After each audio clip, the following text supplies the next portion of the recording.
morning guys, mga friends. Ito gagawa tayo ng apple cider na gusto kong i-share po sana sa inyo. Sana may matutunan tayo dito. Ito, apple cider, mga mansanas. Itong mga mansanas natin. Pero first of all, tatanggalin natin yung wax. Kung titingnan nyo, kinakayod ko yung wax sa balat niya. Dahil yung preservative wax yan para tumagal siya sa shelf. Pagka hindi siya nabibili, hindi siya nalalanta agad. Pero yan po, nakakasira ng fermentation yung wax na yan. Oh. Ayan po. Pinipigil yung fermentation dahil preservative siya. Ang apple cider is completely fermentation. Kaya alisin po natin yan. Ito na, natanggalan ko na ng wax. Ito hindi pa. 1 minute. Ayan po, yung mga natanggal natin, ang dami oh. Ayan, ito na nyo. Sisirain niya yung fermentation pagka hindi natin natanggal yan. So hugasan natin, sasabon natin, scrub natin ng Scotch Brite. Yan, para sure tayo na walang matitirang mga wax. So yan po ang first step natin. Makikita pa yung mga kalat ko. Yan po, sabunin natin at kuskusin ng Scotch Brite para sure na matanggal yung yung wax. Kasi titigil ang fermentation natin kapag mayroong preservative. Kaya para sure, sinabon, kinuskus ng Scotch Brite. Ayan po. At saka babanlawang mabuti. Next step, pagayatin natin siya. Para pag binabad natin sa fermentation, makuha natin yung katas. Ma-maximize natin yung pagkuha ng katas. Alisin natin yung mga sungot-sungot tsaka yung buto. Pero yung iba, walang tinatapon. Pero ayokong isama yung buto. Okay. Ayan. Sarap. Ayan po siya. So ayan ang ating nakuhang mansanas na ginayat. Dito natin siya ilalagay sa boteng malaki ang bunganga para madali siyang sumingaw pag yung nagbabubbles na siya. Kasi sa fermentation magbabubbles yan.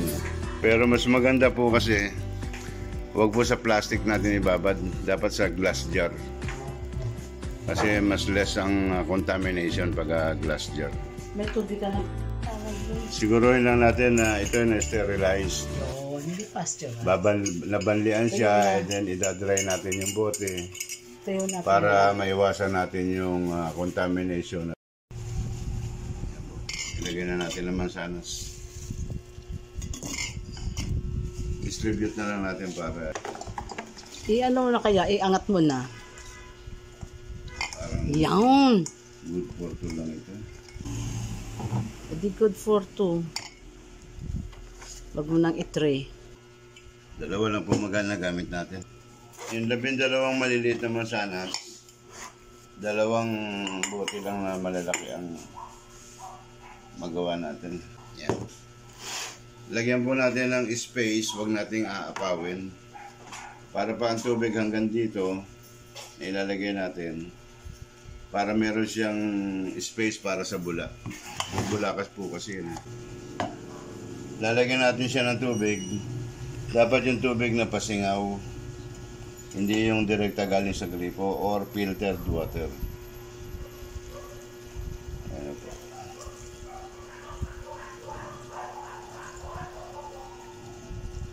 Ayan. Dapat po meron siyang space, lulutang siya ng bahagya. Para ma-sure natin na talagang nakasubmerge siya. So yung iba, lulutang siya. Tinuloy ko na. Yan.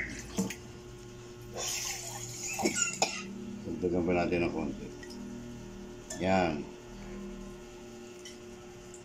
Huwag po natin aapawin yung tubig. Dapat meron din siyang space sa itaas. Yan. Okay. Ngayon po ang kasunod, next step, lalagyan po natin siya ng segundang klaseng asukal. Wash. Isa. Tingnan nyo po dalawa. Hip. Tatlo. Ganun din po sa kabila. Isa. Dalawa. Yan po. Tsaka natin hahaluin. Hindi natin mahalong maputi. Ganyan na lang po. Dapat bago ka Hindi. Tama eh.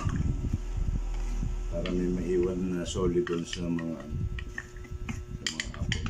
Doon siya ang purpose para may maiwan na konting solid sa apple, doon siya malulusaw. Sa tabi mismo ng naka-touch mismo siya sa apple skin o apple. Ngayon, tatakman natin siya ng tissue paper o ng damp cloth. Pwede na po itong tissue. Yan. Ayan, kaya natin ilalagyan ng rubber band. Ang purpose nito, kasi bubula yan. Pag bumula yan, dapat makasingaw yung bubbles yan. Dapat makasingaw. Tsaka hindi mapasukan ng insekto. Insekto, tsaka alikabok. Iwas sa alikabok, iwas sa insekto. Dahil pag pinasok mo ng insekto yan, iitlogan yan eh. Magkakaroon siya ng uod. Kaya dapat sarado siya. Oo. Po, nalagyan natin ng rubber band. Kaya sa ganyan, mapoproteksyon na natin siya na hindi siya pasukin ng mga alikabok tsaka ng insect. Ay, pero yung bubbles niya, pag nagbubbles na siya, makakasingaw siya kasi hindi ito talagang tight. Yun po ang purpose. So magsimula tayo ngayon, day 1. Yan po ang fermentation. Abutin po ito ng 2 buwan. Medyo kailangan kainip-inip po yung 2 buwan na magantay eh. Pero kailangan dahil bukod sa masarap ang apple cider vinegar, healthy po siya. Very healthy ang apple cider vinegar. Kahit saan nyo tingnan kahit i-google pa natin, tingnan natin ang benefits ng apple cider vinegar. At ito hindi mahal. Although 12 apple, magkano yun? Sa 15 pesos each, maliliit na apple yun. 180. 180 po yun, o 200, ganyan. Pero pag binili natin, yung quantity na magagawa natin, kulang po sa atin ng 500 pesos. Or baka abutin pa ng mga 600 kapag bumili tayo sa supermarket. Yung sugar, 94 ang kilo. Kalahati lang naman yata na gamit natin. Wala pang kalahati. Wala pang kalahati sugar. 6 scoop lang ng tablespoon. Ganun po kamura yan, yung apple cider, kung tayo ang gagawa. Pero kung bibili natin, isa po ito sa pinakamahal sa supermarket na bilhin. Yun yung 1 liter, magano? 500 plus na. Yung maliit na bottle na parang bilog na bote, magano? 300. Eh ito, ilan yung sinukat natin? Ganito, di ba? Ang isa niyan, mahigit nito. O, gano'n karami yan. O, nagkakalaga lang ng halos 100 ng isang bote. 100, 200 ang puhunan natin. Di ba? O, sige, mag-aantay po tayo ha. I-update ko kayo. Bye for now. Eto na siya guys. Second day. Day 2. Ayan ang bula niya. So tingnan natin ito yung ayan ang bubbles niya. Buksan natin. Ayan. Ang ganda ng bubbles niya. Ang ganda na. Foam. Nagpo-foam siya. Oh ha. Ganda. Ito yung start ng wine fermentation. Kasi 2 stage yan eh. Ang first stage ng fermentation is wine. Then after ng wine, doon siya magiging vinegar. Okay? So success ang ano natin. Ang first fermentation, ang first stage ng fermentation. Okay guys, inspectionin natin ngayon. Day 5 na po ito ngayon, day 5. Tingnan po ibabaw.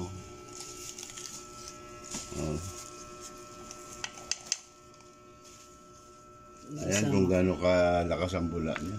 Itong isa hindi. Konti lang. Wow.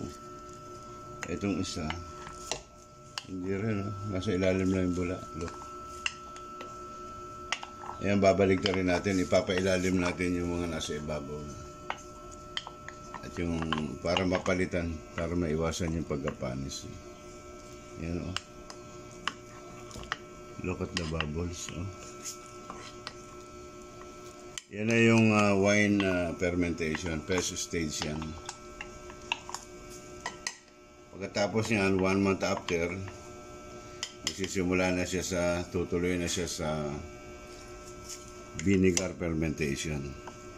So yan po, every 2 days, 3 days, hahalu-haluin natin siya para yung nasa ibabaw, mapailalim naman.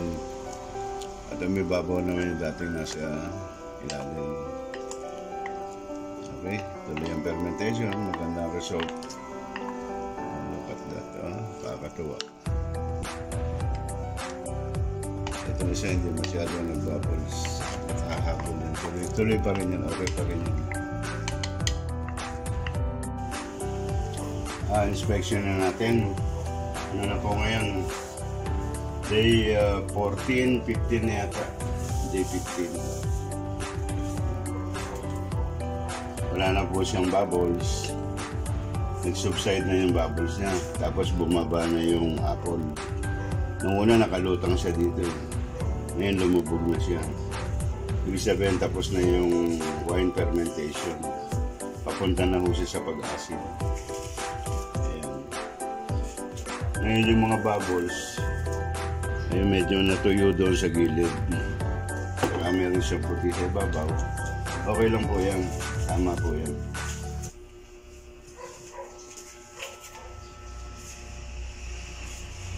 Haluin natin.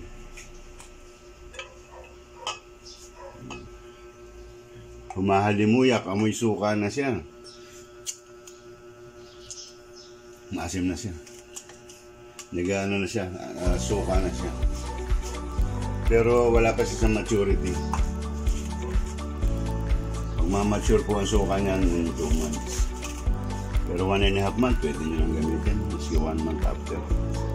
Pero ito, nasa 2 weeks na ito ngayon. Wala na yung bubbles niya. Oh.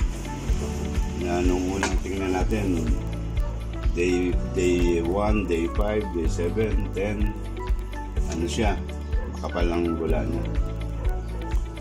Nagpo-foam talaga. Ngayon, ito na, acid fermentation na to. Acetic acid fermentation. So later on, mga 1 month, tatanggalin natin yung, o 3 weeks, tanggalin natin yung apple. Yan po, takban ulit natin. Tuloy natin ang fermentation.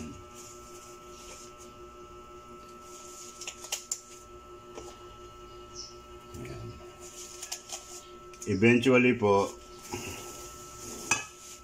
ito na yung product niya eh. Ito na yung ginagamit namin. Shake. Nandun sa ilalim yung mother vinegar niya. So bago nyo gamitin, shake natin yan para makuha natin yung benefits ng mother vinegar. Ito po yung isa. Ito, paubos na eh. Kaya nagsalang na ako ng bago. Yun po yung mother vinegar, nagsasettle sa ilalim. Ayan na po. 1 month is over. Sasali na po natin siya. Guys, after 1 month, ito ng ating vinegar. Ito ba yung apple? Isa-separate na natin siya. So, sasalain natin siya. Sasahurin yung vinegar. Ayan po. Maasim na siya. Suka na siya. Ngayon, isa-separate na natin yung mga nakababad na apples.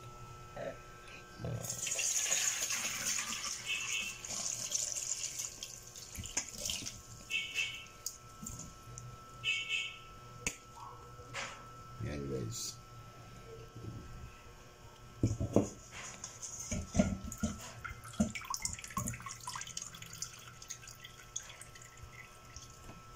Malalagyan.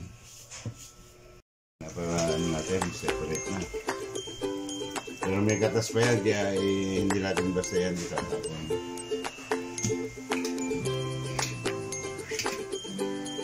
Babalik natin ito.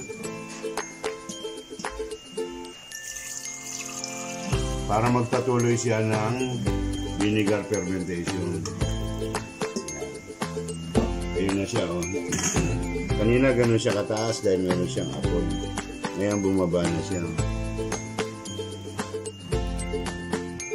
Isama na natin.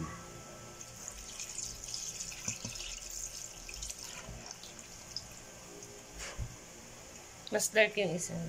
Oo, mas dirty.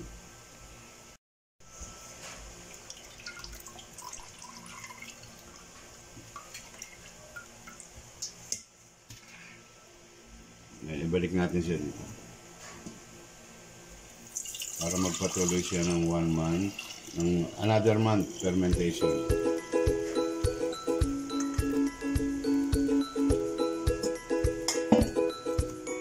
Ayan po guys, ang nakuha natin vinegar. Meantime, isasalaw din natin siya para siyang pasukan ng alikabok at saka ng insect.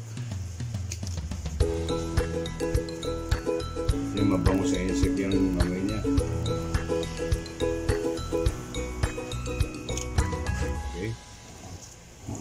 Okay ba siya ng kulay? Hindi. Depende sa kulay din ng mansanas. Pwede. Depende sa balat ng mansanas saka sa kulay ng asukal. Okay, sintayin natin maubos yung mga patak-patak niya. Kaya sayang yun. Patuloy natin siya dito para hindi siya mamaya marami na namang sabaw yun sa ilalim. So meanwhile, ganito lang muna siya. Hanggang sa magpatuloy siya ng fermentation. Okay?